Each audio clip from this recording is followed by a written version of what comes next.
Friends, welcome back to our channel wealthy life.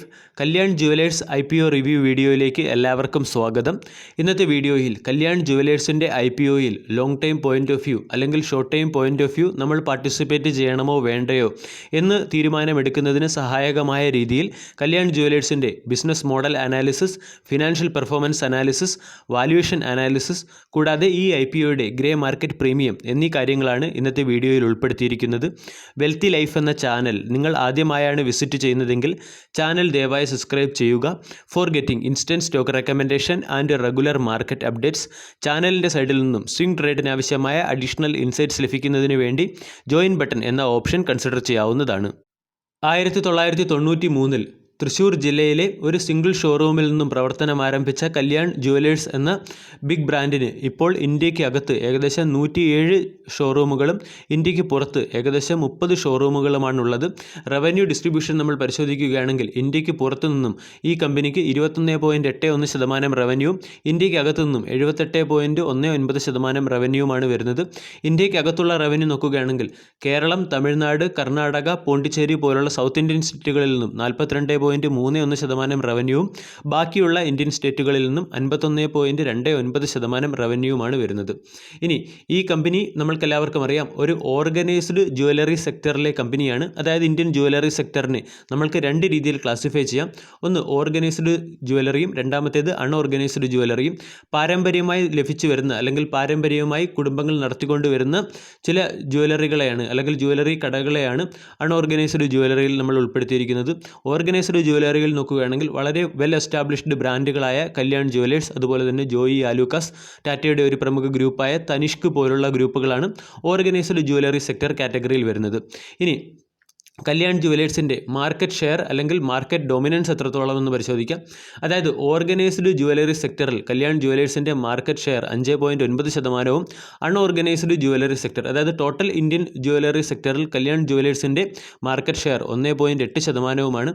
ഈ സെക്ടറിലെ leading കമ്പനിയായ ടാറ്റയുടെ തനിഷ്ക് എന്ന ഗ്രൂപ്പിൻ്റെ പെനട്രേഷൻ നമ്മൾ നോക്കുകയാണെങ്കിൽ ഓർഗനൈസ്ഡ് ജ്വല്ലറി കാറ്റഗറിയിൽ 12.5%, അതുപോലെ തന്നെ ടോട്ടൽ ഇന്ത്യൻ ജ്വല്ലറി മാർക്കറ്റിൽ തനിഷ്കിൻ്റെ പ്രസൻസ് 4%. അതായത് മാർക്കറ്റ് ലീഡറിനേക്കാൾ വളരെ കൺസിഡറബിൾ ആയിട്ടുള്ള അല്ലെങ്കിൽ വളരെ ലോ റേഞ്ചിലാണ് ഈ കമ്പനിയുടെ സ്ഥാനം എന്നുള്ള കാര്യം നമ്മൾക്ക് വ്യക്തമാകും. ഇനി ഈ കമ്പനിയുടെ മറ്റ് ചില പ്രധാനപ്പെട്ട സവിശേഷതകൾ എന്തൊക്കെയാണെന്ന് നോക്കാം. അതായത് കമ്പനി ഏറ്റവും കൂടുതൽ ഫോക്കസ് ചെയ്യുന്നത് ഒരു ബ്രാൻഡ് വാല്യൂ ആയി എമർജ് ചെയ്യുന്നതിന് വേണ്ടിയാണ്. അതിനുവേണ്ടി കമ്പനി ഇന്ത്യയിലെ തന്നെ പ്രമുഖ ബോളിവുഡ്, അതുപോലെ തന്നെ കോളിവുഡ് പോലുള്ള സെലിബ്രിറ്റീസിനെ കമ്പനിയുടെ ബ്രാൻഡ് അംബാസിഡറായിട്ട് മാറ്റി വെച്ചിട്ടുണ്ട്. അതുകൂടാതെ കമ്പനി അതിൻ്റെ ടോട്ടൽ റവന്യൂവിൻ്റെ 3% കമ്പനി അഡ്വർടൈസ്മെൻറ്റിനും കൂടാതെ ബ്രാൻഡ് വാല്യൂ ബിൽഡപ്പ് ചെയ്യുന്നതിനുമാണ് ശ്രമിക്കുന്നത്. ഇതാണ് ഈ കമ്പനിയുടെ ഏറ്റവും പ്രധാനപ്പെട്ട പ്രത്യേകത. ഇനി കമ്പനിയുടെ ചില ബിസിനസ് സ്ട്രാറ്റജികളെക്കുറിച്ച് പരിചയപ്പെടാം. കല്യാൺ ജുവലർ ഇന്ത്യയിലെ തന്നെ മോസ്റ്റ് ട്രസ്റ്റഡ് ജുവലറി ബ്രാൻഡ് എന്ന ടാഗ് സ്വന്തമാക്കുന്നതിന് വേണ്ടി വർക്ക് ചെയ്യുന്ന ഒരു കമ്പനിയാണ്. കമ്പനിയുടെ ചില പ്രത്യേകതകൾ നമ്മൾ നോക്കുകയാണെങ്കിൽ ഇന്ത്യയിൽ ആദ്യമായിട്ട് ഡീറ്റെയിൽഡ് പ്രൈസിംഗ് ടാഗ്, അതായത് ഓരോ ഓർണമെൻറ്റ്സിനും ഡീറ്റെയിൽഡ് പ്രൈസിംഗ് ടാഗ് സിസ്റ്റം കൊണ്ടുവന്ന കമ്പനി കല്യാൺ ജുവലേഴ്സാണ്. അതുകൂടാതെ BIS ഹാൾമാർക്കിനെ പ്രൊമോട്ട് ചെയ്യുന്ന ഇന്ത്യയിലെ ഏറ്റവും വലിയ ജുവലറി ബ്രാൻഡും കല്യാൺ ജുവലേഴ്സാണ്. കല്യാൺ ജുവലേഴ്സിൻ്റെ മറ്റൊരു പ്രധാനപ്പെട്ട പ്രത്യേകത, കല്യാൺ ജുവലേഴ്സ് ഒരു ഹൈപ്പർ ലോക്കൽ ജുവലറി കമ്പനിയാണ്. അതായത് ഇന്ത്യയിലെ ഓരോ പ്രത്യേക ജിയോഗ്രഫിയിലും അവിടെയുള്ള ആളുകളുടെ ടേസ്റ്റിനനുസരിച്ച് ലോക്കൽ പ്രൊഡക്ട്സ്, അതായത് ലോക്കൽസിൻ്റെ ടേസ്റ്റിനനുസരിച്ച് പ്രൊഡക്റ്റ് നിർമ്മിച്ച് നൽകുന്ന രീതിയിലുള്ള ഒരു ബിസിനസ് മോഡലാണ് കല്യാൺ ജുവലേഴ്സിനുള്ളത്. അതുകൂടാതെ കല്യാൺ ജുവലേഴ്സ് അതിൻ്റെ കസ്റ്റമർ ഔട്ട്റീച്ച് വർദ്ധിപ്പിക്കുന്നതിന് വേണ്ടി മൈ കല്യാൺ എന്ന് പറയുന്ന ഒരു പേഴ്സണൽ സർവീസ് തുടങ്ങിയിട്ടുണ്ട്. ഡോർ ടു ഡോർ സർവീസുകളും അതുപോലെ തന്നെ ഡയറക്റ്റ് മാർക്കറ്റിംഗ് എഫർട്സുകളുമാണ് ഈ സർവീസിൽ നിന്നും കമ്പനിക്ക് കിട്ടുന്നത്. അതായത് കമ്പനി അതിൻ്റെ ഹ്യൂജ് കസ്റ്റമർ ഔട്ട്റീച്ച് വർദ്ധിപ്പിക്കുന്നതിന് വേണ്ടിയും അതുപോലെ തന്നെ ട്രസ്റ്റ് എന്ന ലേബൽ മെയിൻറ്റെയിൻ ചെയ്യുന്നതിന് വേണ്ടിയും കമ്പനി നന്നായി വർക്ക് ചെയ്യുന്നു എന്ന് നമ്മൾക്ക് മനസ്സിലാക്കാൻ സാധിക്കും. ഇനി നമ്മൾക്ക് കമ്പനിയുടെ പ്രൊമോട്ടേഴ്സിനെയും അതുപോലെ തന്നെ ഷെയർ ഹോൾഡിംഗ് പാറ്റേണിനെ കുറിച്ചും പരിചയപ്പെടാം. TS കല്യാണരാമൻ, അദ്ദേഹത്തിൻ്റെ 2 മക്കളായ TK സീതാറാം, TK രമേശ് എന്നിവരാണ് ഈ കമ്പനിയുടെ പ്രധാനപ്പെട്ട പ്രൊമോട്ടേഴ്സ്. ഇവരുടെ ഷെയർ ഹോൾഡിംഗ് പാറ്റേൺ നോക്കുകയാണെങ്കിൽ TS കല്യാണരാമന് ഈ കമ്പനിയിൽ 27.41% സ്റ്റേക്ക് ഹോൾഡിങ്ങും TK സീതാരാമന് കമ്പനിയിൽ 22.17% സ്റ്റേക്ക് ഹോൾഡിങ്ങും TK രമേഷിന് 22.17% സ്റ്റേക്ക് ഹോൾഡിങ്ങുമാണുള്ളത്. ഇത് കൂടാതെ ന്യൂയോർക്ക് ബേസ്ഡ് പ്രൈവറ്റ് ഇക്വിറ്റി ഫിമായ വാർബർഗ് പിൻഗസ് എന്ന കമ്പനിക്ക് ഈ കമ്പനിയിൽ 24% സ്റ്റേക്ക് ഹോൾഡിംഗ് ഉണ്ട്. ഇനി ഇത് ഏകദേശം 1175 കോടി രൂപയുടെ ഒരു IPO ആണ്. ഈ 1175 കോടി രൂപയുടെ IPOയിൽ 800 കോടി രൂപ ഫ്രഷ് ഇഷ്യൂ വഴിയും 375 കോടി രൂപ ഓഫർ ഓഫ് സെയിൽസ് വഴിയുമാണ് സമാഹരിക്കുന്നത്. ഇതിൽ കമ്പനിയുടെ പ്രധാനപ്പെട്ട പ്രൊമോട്ടേഴ്സ് ഏകദേശം 250 കോടി രൂപയുടെ സ്റ്റേക്ക് സെല്ലിംഗ് ആണ് നടത്തുന്നത്. ഇനി ഇതിൽ ഇൻവെസ്റ്റ് ചെയ്തിരിക്കുന്ന ഒരു പ്രമുഖ കമ്പനിയായ വാർബർഗ് പിൻഗസ് എന്ന കമ്പനി എത്രത്തോളം സ്റ്റേക്ക് ഹോൾഡിംഗ് ആണ് ഇപ്പോൾ, അല്ലെങ്കിൽ എത്രത്തോളം സ്റ്റേക്കുകളാണ് ഓഫ്ലോഡ് ചെയ്യുന്നത് എന്നുള്ള കാര്യം ഇപ്പോൾ വ്യക്തമല്ല. ഇനി IPO റിലേറ്റഡ് ആയിട്ടുള്ള ഡേറ്റ നമ്മൾ പരിശോധിക്കാം. ഈ IPO ഓപ്പൺ ആയത് 16 മാർച്ച് 2021 IPO ക്ലോസ് ആകുന്നത് 18 മാർച്ച് 2021 IPOയുടെ ഫേസ് വാല്യൂ 10 രൂപ പെർ ഇക്വിറ്റി ഷെയറും IPOയുടെ പ്രൈസ് ബാൻഡ് നോക്കുകയാണെങ്കിൽ 86 രൂപ ലോവർ പ്രൈസ് ബാൻഡും 87 രൂപ അപ്പർ പ്രൈസ് ബാൻഡുമാണ്. ഒരു മാർക്കറ്റ് ലോട്ടിൽ അല്ലെങ്കിൽ മിനിമം നമ്മൾ അപ്ലൈ ചെയ്യേണ്ടത് 172 ഷെയറുകൾക്കാണ്. ഈ കമ്പനി BSEയിലും അതുപോലെ തന്നെ NSEയിലും ലിസ്റ്റഡ് ആകുന്നുണ്ട്. കമ്പനിയുടെ ഫിനാൻഷ്യൽ പെർഫോമൻസ് അനാലിസിസിലേക്ക് കടക്കാം. 2018 ഈ കമ്പനിയുടെ പ്രോഫിറ്റ് നോക്കുകയാണെങ്കിൽ 1409 മില്യൺ ആയിരുന്നു. 2019 ആയപ്പോൾ ഈ പ്രോഫിറ്റ് 48 മില്യൺ ലോസിലേക്ക് മാറി. 2020 കമ്പനിയുടെ പ്രോഫിറ്റ് വീണ്ടും 1422 മില്യണായി ഉയർന്നു. 2020 ഡിസംബർ വരെ കമ്പനിയുടെ ലോസ് നോക്കുകയാണെങ്കിൽ 799 മില്യൺ ലോസ് ആണ് നമ്മൾക്ക് കാണാൻ സാധിക്കുന്നത്. അതായത് 2018-2019 ഫിനാൻഷ്യൽ ഇയറിൽ കമ്പനിയുടെ റവന്യൂവിൽ 9% ഡിക്ലൈനും കമ്പനിയുടെ ടോട്ടൽ സെയിൽസിൽ 7% ഡിക്ലൈനുമാണ് നമ്മൾക്ക് കാണാൻ സാധിക്കുന്നത്. ഇതിനുള്ള ജസ്റ്റിഫിക്കേഷനായിട്ട് കമ്പനി ഒഫീഷ്യൽസ് പറയുന്നത് 2019 ചെന്നൈയിലും അതുപോലെ തന്നെ സൗത്ത് ഇന്ത്യൻ സ്റ്റേറ്റുകളിലും വന്ന ഫ്ലഡ് മൂലം കമ്പനിയുടെ പ്രധാനപ്പെട്ട പ്രോഡക്റ്റുകളായ ഡയമണ്ട് അതുപോലെ തന്നെ ഗോൾഡ് ജ്വല്ലറിയിലുള്ള ഡിമാൻഡ് കുറയുകയും ഇത് കമ്പനിയുടെ സെയിൽസിനെ സാരമായി ബാധിക്കുകയും ചെയ്തു എന്നുള്ളതാണ്.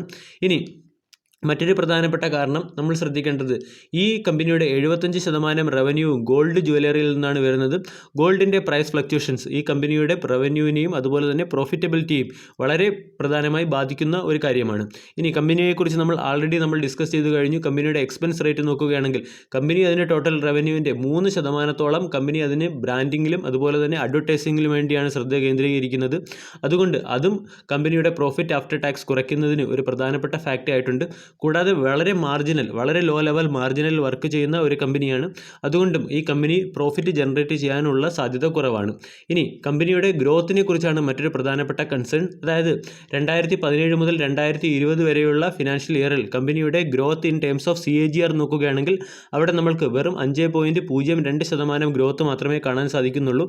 അതുകൂടാതെ കമ്പനിയുടെ അൺകൺസിസ്റ്റൻസി നമ്മൾക്ക് 2020 ഫിനാൻഷ്യൽ ഇയറിൽ കാണാൻ സാധിച്ചു. അതായത് കമ്പനിയുടെ റവന്യൂ വീണ്ടും 3.58% ഉയർന്നു. അതായത് 7% നിന്നും ഡിക്ലൈനായ റവന്യൂ വീണ്ടും 3.58% ഉയരുകയും ചെയ്തു. അതായത് റവന്യൂവിലും അതുപോലെ തന്നെ പ്രോഫിറ്റ് ആഫ്റ്റർ ടാക്സിലും ഒരു ഇൻകൺസിസ്റ്റൻസി കാണാൻ സാധിക്കുന്നുണ്ട്. കൂടാതെ കമ്പനിയുടെ അസറ്റ്സ് ഗ്രോത്ത് റേറ്റ് നോക്കുകയാണെങ്കിൽ അസറ്റ്സ് ഗ്രോത്ത് റേറ്റ് വളരെ സ്ലഗ്ഗിഷ് ആയിട്ടുള്ളൊരു ഗ്രോത്ത് റേറ്റ് ആണ്.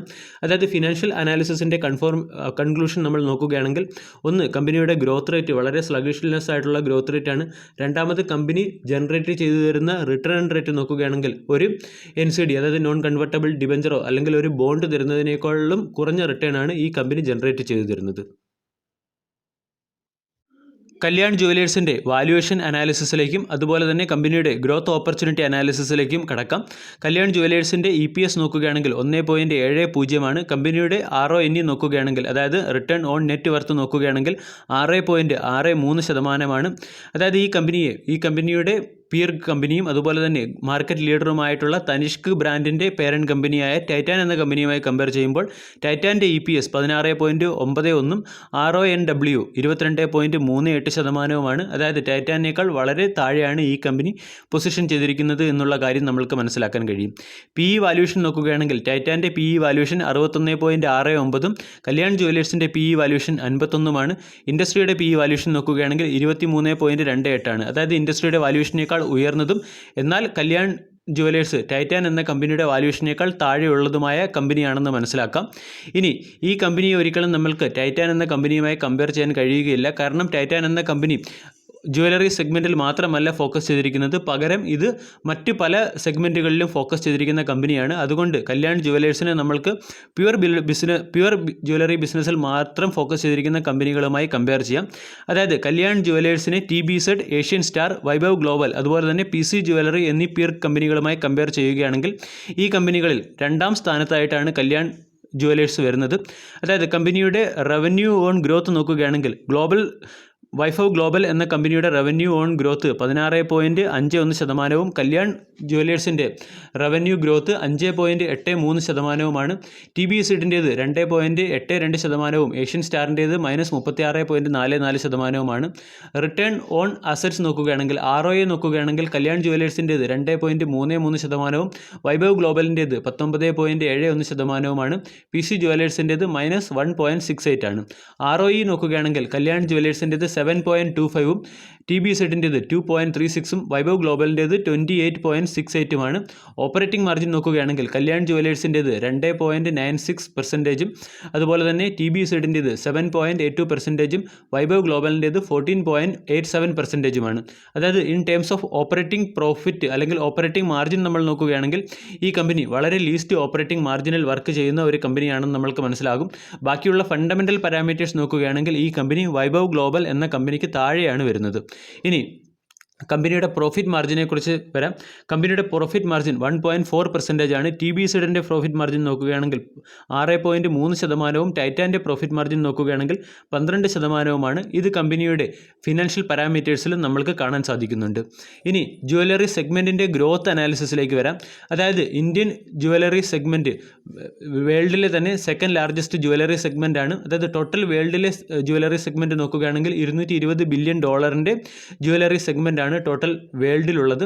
ഇതിൽ തന്നെ റീറ്റെയിലർ ജ്വല്ലറി മാർക്കറ്റിൻ്റെ സ്ട്രെങ്ത് നമ്മൾ മനസ്സിലാക്കുകയാണെങ്കിൽ ഏകദേശം 448,000 ക്രോറാണ് 2020 ഇന്ത്യൻ റീറ്റെയിലർ ജ്വല്ലറി മാർക്കറ്റിൻ്റെ സൈസ്. ഈ മാർക്കറ്റ് സൈസിൽ ഏകദേശം ഓർഗനൈസ്ഡ് ജ്വല്ലറി പ്ലെയേഴ്സിൻ്റെ സൈസ് നോക്കുകയാണെങ്കിൽ 147, അതായത് 147,000 ക്രോറാണ്. ഇനി ഇന്ത്യൻ ജ്വല്ലറി മാർക്കറ്റിൻ്റെ എക്സ്പാൻഷൻ ഓപ്പർച്യൂണിറ്റിയെക്കുറിച്ച് നമ്മൾ മനസ്സിലാക്കുകയാണെങ്കിൽ പ്രത്യേകിച്ചും കല്യാൺ ജുവലേഴ്സ് ഓർഗനൈസ്ഡ് ജ്വല്ലറി സെഗ്മെൻറ്റിൽ വരുന്ന കമ്പനിയാണ്. ഓർഗനൈസ്ഡ് ജ്വല്ലറി സെഗ്മെൻറ്റ് 2007 6% വർധനവും അത് എക്സ്പാൻഷനും 2020 32% എക്സ്പാൻഷനുമാണ് ഇതുവരെ സംഭവിച്ചിരിക്കുന്നത്. 2025 ഇന്ത്യയിലെ അതായത് ഇന്ത്യൻ റീറ്റെയിലർ ജ്വല്ലറിയിൽ ഓർഗനൈസ്ഡ് റീറ്റെയിൽ മാർക്കറ്റിൽ 37% വർധനവാണ് പ്രതീക്ഷിക്കുന്നത്. അതായത് 2025 449,000 ക്രോറിൽ നിന്നും 633,000 ക്രോറിലേക്ക് ഇന്ത്യൻ ഓർഗനൈസ്ഡ് റീറ്റെയിൽ ജ്വല്ലറി വർദ്ധിക്കാനുള്ള അല്ലെങ്കിൽ എക്സ്പാൻഷൻ ഉള്ള ഒരു ഓപ്പർച്യൂണിറ്റി ഉണ്ട്. ആ എക്സ്പാൻഷൻ ഓപ്പർച്യൂണിറ്റിയിൽ വൺ ഓഫ് ദ ലീഡിംഗ് കമ്പനിയായ കല്യാൺ ജുവലേഴ്സിനും അതിൻ്റെ ഒരു എക്സ്പാൻഷൻ സ്കോപ്പും നമ്മൾക്ക് കാണാൻ സാധിക്കും. കല്യാൺ ജുവലേഴ്സ് എന്ന കമ്പനിയുടെ സ്ട്രെങ്തും അതുപോലെ തന്നെ വീക്ക് പോയിന്റുകളും എന്തൊക്കെയാണെന്ന് മനസ്സിലാക്കാം. അതായത് ട്രസ്റ്റും ട്രാൻസ്പെറൻസിയും വഴി കമ്പനി നേടിയെടുത്ത സ്ട്രോങ് ബ്രാൻഡ് വാല്യൂ തന്നെയാണ് കമ്പനിയുടെ ഏറ്റവും പ്രധാനപ്പെട്ട സ്ട്രെങ്ത്. ഇതുകൂടാതെ ഇന്ത്യയിൽ ഏകദേശം 107 ഷോറൂമുകളുള്ള ഈ company one of the largest jewellery കമ്പനിയാണ്. കൂടാതെ കമ്പനിക്ക് ഇൻ്റർനാഷണൽ പ്രസൻസും ഉണ്ട്. കമ്പനിയുടെ മറ്റൊരു ഏറ്റവും പ്രധാനപ്പെട്ട പ്രത്യേകത എല്ലാ ജിയോഗ്രഫിക്കൽ ടെറൈനിലും ഉള്ള കസ്റ്റമർ സെഗ്മെൻറ്റുകളാണ്. ഇതുകൂടാതെ മൈ കല്യാൺ എന്ന് പറയുന്ന കമ്പനിയുടെ ഡോർ ടു ഡോർ സർവീസ് അല്ലെങ്കിൽ സ്പെഷ്യൽ സർവീസ് കമ്പനിയുടെ കസ്റ്റമർ ഔട്ട് റീച്ചിനെയും വർദ്ധിപ്പിച്ചിട്ടുണ്ട്. ഇനി കമ്പനിയുടെ ഫിനാൻഷ്യൽ പെർഫോമൻസ് റിലേറ്റഡ് ആയിട്ടുള്ള ഒരു പോസിറ്റീവ് ഫാക്ട് നമ്മൾ പരിശോധിക്കുകയാണെങ്കിൽ കമ്പനിയുടെ ലോങ് ടേം ഡെപ്റ്റിൻ്റെ ഡിക്ലൈൻ റേഷ്യോ നോക്കുകയാണെങ്കിൽ 2017 മുതൽ 2020 വരെയുള്ള പീരീഡിൽ കമ്പനിയുടെ ലോങ് ടേം ഡെപ്റ്റ് ഏകദേശം 38.64 എന്ന CAGR റേറ്റിലായിരുന്നു ഡിക്ലൈൻ ചെയ്തുകൊണ്ടിരിക്കുന്നത്. ഇനി കമ്പനിയുടെ വീക്ക് പോയിൻറ്റ്സ് ഏതൊക്കെയാണെന്ന് മനസ്സിലാക്കാം. കമ്പനിയുടെ വീക്ക് പോയിൻറ്റ്സ് നമ്മൾ മനസ്സിലാക്കുകയാണെങ്കിൽ റീസെൻ്റ്ലി COVID-19 മാർക്കറ്റിൽ അതായത് പ്രത്യേകിച്ചും ജ്വല്ലറി സെഗ്മെൻറ്റിൽ ഉണ്ടാക്കിയിരിക്കുന്ന ഇംപ്ലിക്കേഷൻസ് മറികടക്കുന്നതിന് വേണ്ടി കമ്പനി 132 കോടി രൂപയുടെ ലോൺ സ്റ്റേറ്റ് ബാങ്ക് ഓഫ് ഇന്ത്യയിൽ നിന്നും ബാങ്ക് ഓഫ് ബറോഡയുടെ കയ്യിൽ നിന്നും എടുത്തിട്ടുണ്ട്. ഇതുകൂടാതെ കമ്പനി അതിൻ്റെ പ്രൊഡക്ഷൻ സൈക്കിൾസിൻ്റെ ഭാഗമായി കമ്പനി ആദ്യം എടുത്ത ലൈൻ ഓഫ് ക്രെഡിറ്റ്സുകളെല്ലാം ഇതുവരെയും പേ ചെയ്തിട്ടില്ല. ഇതും കമ്പനിയുടെ മുകളിൽ ഉള്ളൊരു ഫിനാൻഷ്യൽ ബർഡനാണ്. കൂടാതെ കമ്പനിയുടെ ടോട്ടൽ ഡെപ്റ്റ് നമ്മൾ പരിശോധിക്കുകയാണെങ്കിൽ 3640 കോടി രൂപയുടെ ഡെപ്റ്റാണ് കമ്പനിക്ക് മുകളിലുള്ളത്. കമ്പനിയുടെ വളരെ സ്ലഗിഷ്നെസ് ആയിട്ടുള്ള ഗ്രോത്ത് പെർഫോമൻസും അതുപോലെ തന്നെ കമ്പനിയുടെ ലോ റിട്ടേൺ ജനറേഷനുമാണ് കമ്പനിയുടെ സൈഡിൽ നിന്നുള്ള ഏറ്റവും പ്രധാനപ്പെട്ട വീക്ക് പോയിന്റുകൾ. ഇനി ഈ IPO ലഭിക്കാനുള്ള പ്രോബബിലിറ്റി എത്രത്തോളം ഉണ്ടെന്ന് പരിശോധിക്കാം. അതായത് ഈ IPOയിലെ ഇൻവെസ്റ്റർ പോർഷൻ നമ്മൾ പരിശോധിക്കുകയാണെങ്കിൽ QIBക്ക് 50%, NIIക്ക് 15%, റീറ്റെയിലർ ഇൻവെസ്റ്റേഴ്സിന് 35%മാണ് നീക്കി വെച്ചിരിക്കുന്നത്. അതായത് ഈ IPO ലഭിക്കാനുള്ള സാധ്യത വളരെ കൂടുതലാണ്. കല്യാൺ ജുവലേഴ്സിൻ്റെ ഗ്രേ മാർക്കറ്റ് പ്രീമിയത്തിലേക്ക് വരാം. വളരെ കുറഞ്ഞ ഗ്രേ മാർക്കറ്റ് പ്രീമിയമാണ് ഇപ്പോഴത്തെ സിറ്റുവേഷനിൽ ഈ കമ്പനിക്ക് കാണാൻ സാധിക്കുന്നത്. അതായത് 5 രൂപ മുതൽ 10 രൂപയ്ക്കും ഇടയ്ക്കുള്ള ഗ്രേ മാർക്കറ്റ് പ്രീമിയമാണ് നമ്മൾക്ക് കാണാൻ സാധിക്കുന്നത്. അതായത് 87 രൂപ പ്രൈസ് ബാൻഡുള്ള ഈ കമ്പനി 92 രൂപ മുതൽ 97 രൂപയ്ക്ക് ഇടയ്ക്കുള്ള പ്രൈസിലായിരിക്കും ലിസ്റ്റഡ് ആകാനുള്ള സാധ്യത. IPOയുടെ രജിസ്ട്രാറിനെ കുറിച്ച് പരിചയപ്പെടാം. Link in time private limited എന്ന കമ്പനിയാണ് IPOയുടെ രജിസ്ട്രാർ. IPO വീഡിയോ എല്ലാവർക്കും ഇഷ്ടമായി എന്ന് വിശ്വസിക്കുന്നു. Thank you.